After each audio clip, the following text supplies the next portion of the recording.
काठमाडौँका मल्टिप्लेक्सहरूमा अहिले एउटा अनौठो सन्नाटा र उत्साह एकैसाथ मिसिएको छ। एकातिर परान हेर्ने दर्शकहरूको आँखा रसाएको छ, हलभित्र तालीको गडगडाट र अर्कोतिर सोशल मिडियाका भित्ताहरूमा हाम्रा स्थापित अभिनेत्रीहरू टिकटक र रिलमा देखिएर आफ्नो उपस्थिति जनाइरहेको अवस्था छ।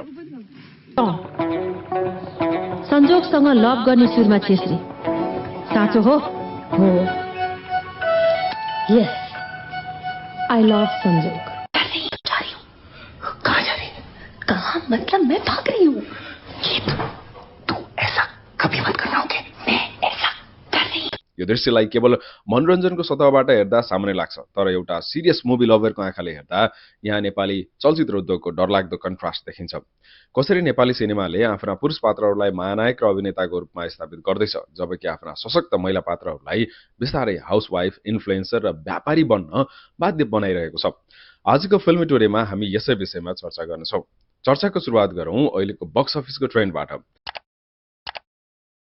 नेपाली सिनेमाको धार परिवर्तन भएको छ। कुनै बेला राजेश हमालको लामो कपाल र फाइट हेर्न जाने दर्शक अहिले विजय बरालको आँसु माग्ने बुढाको अर्ग्यानिक कमिक र दयाहाङको इनोसेन्ट एक्टिङ तथा निरशाहको वजनदार कमब्याक हेर्न लाइन लगाइरहेका छन्।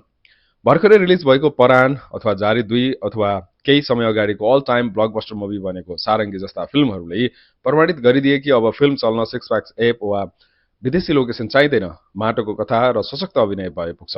यो परिवर्तन पुरुष कलाकारहरूको लागि त वरदान साबित भएको छ। दयाङ राई र विपिन कार्कीको 45 वर्षको उमेरमा पनि लिडिङ म्यान भएर उद्योग धानिरहेका छन्। उनीहरूको अनुहारमा चाउरी परोस् वा कपाल फुलुन् दर्शकले मतलब गरेका छैनन्। उनीहरूको अभिनयको क्रेज र रिलेभेन्सी झन् बढ्दो छ। निरशा जस्ता पाका कलाकारहरू परान जस्ता फिल्ममा अभिभावक बनेर आउँदा पर्दाको ओझ बढ्दो छ। उनीहरूको करियरको ग्राफ उकालो लागिरहँदा अभिनेत्रीहरूको कथा भने ठ्याक्कै विपरीत दिशामा जोडिएको छ। अब फिल्मी टुडेको लेन्सलाई हाम्रा ग्ल्यामरस अभिनेत्रीतर्फ घुमाऊ।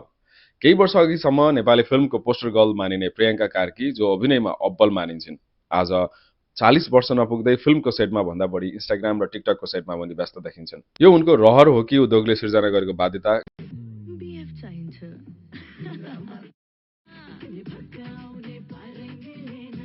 गहिरिएर हेर्दा थाहा हुन्छ यो एक सर्भाइभल स्ट्राटेजी हो। मेल सेन्ट्रिक मुभिजको बाढीमा महिला कलाकारहरूको लागि सोपिस बाहेकका भूमिकाहरू नलेखिनु दुःखद कुरा मान्नुपर्छ। फिल्ममा 2-4 दृश्य र एउटा गीतमा मात्र देखिने भएपछि महत्वाकांक्षी कलाकारले आफ्नो ब्रान्ड भ्यालु जोगाउन सोशल मिडियाको सहारा लिनु परेको विकल्प छैन। आज प्रियङ्का कार्की वा स्वस्तिमा खड्का जस्ता अभिनेत्रीहरूले फिल्मको पारिश्रमिक भन्दा बढी कमाई ब्रान्ड इन्डोर्समेन्ट र सोशल मिडियामा प्रमोसनबाट गरिरहेका छन्। उनीहरूलाई थाहा छ कि यो उद्योगमा उनीहरूको अभिनय भन्दा फलोअर्सको मूल्य बढी छ। त्यसैले उनीहरू अभिनेत्रीको ट्यागलाई इन्फ्लुएन्सरको ट्यागलाई विस्थापित गर्दैछन्। यो विभेदको अर्को पाटो असफलताको मापनमा देखिन्छ। यहाँनिर एउटा ट्विस्टको कुरा गरौँ। जब फिल्म फ्लप हुन्छ त्यसको असर महिला र पुरुषमा कसरी पर्छ? अनमोल केसी वा पल शाहका फिल्महरू फ्लप हुँदा वा उनीहरू ठूला कन्ट्रोभर्सीमा फस्दा पनि उनीहरूको कमब्याकको ढोका सधैँ खुला रहन्छ। वितरकहरू भन्छन् स्टार हो, अर्को फिल्ममा चलिहाल्छ नि। तर आफ्नै बलबुतामा लेडी लिड फिल्म बनाउने आँट गर्ने पूजा शर्मालाई हेर्नुहोस् त। जब उनका रामायण, दानवी वा उपहार जस्ता फिल्मले बक्स अफिसमा सोचे जस्तो व्यापार गर्न सकेनन्, तब मिडिया र समाजले एउटा साझा भाष्य निर्माण गरिदियो। अब यिनको समय सकियो, बिहे गरेर घरजम गरे हुन्छ। पूजा शर्माले युद्ध बानियासँगको 6 वर्षको प्रेम सम्बन्धलाई विवाहमा परिणत गरेकी छिन्। पूजा र युद्ध बानियालाई शुभकामना वैवाहिक जीवनको। तर उनको करियर ग्राफ हेरौँ त। एक समय पूजा शर्मा भनेको बक्स अफिसको ग्यारेन्टी जस्तो थिइन्। अब स्थिति उल्टिएको छ। फिल्म चल्दैन, बज हराएको छ। फिल्म उद्योगका विश्लेषकहरू भन्छन् पूजा करियर अनसर्टेनिटीबाट बाहिर निस्कन पर्सनल सेटलमेन्ट रोजिरहेकी हुन्। हुन त पूजा शर्मा केही फिल्ममा पछिल्ला समय काम पनि गर्दैछन्, तर त्यो पहिलाको रफ्तारमा भएको पूजालाई हेर्नुहोस् त। तपाईँ के भन्नुहुन्छ? नेपाली अभिनेत्रीहरूको करियर चक्रमा एउटा कमन प्याटर्न हो। फिल्म असफल हुँदा ऊर्जा कम हुन्छ, इन्डस्ट्री कन्फिडेन्ट घट्छ, सेटल डाउन विकल्प सुरक्षित मानिन्छ। एउटा पुरुष अभिनेताको 3-4 वटा फिल्म फ्लप हुँदा पनि उसलाई अर्को मौका दिइन्छ। तर एउटा अभिनेत्रीको फिल्म असफल हुन साथ उनलाई फिल्मबाट सन्यास लिएर घर व्यवहार सम्हाल्ने वा रेस्टुरेन्ट खोल्ने सल्लाह दिइन्छ, त्यो चाहे वितरकको एन्डबाट होस् अथवा दर्शकको एन्डबाट। यो उद्योगको दोहोरो चरित्र हो। अझ पीडादायी यथार्थ त 35-40 वर्षको उमेरका अभिनेत्रीहरूको छ। राजेश हमाल 60 वर्षको उमेरमा पनि महानायकको ताज लगाएर बस्दा 35 वर्षकी रीमा विश्वकर्मालाई किन नायिका भन्दा पनि बढी रियालिटी सो होस् वा पछिल्लो समय राजनीतितिर लाग्न प्रेरित गरिन्छ। अहिले उनी उज्यालो नेपालको पार्टीको सार्वजनिक कार्यक्रममा उपस्थित भएर चर्चा बनाएकी छिन्।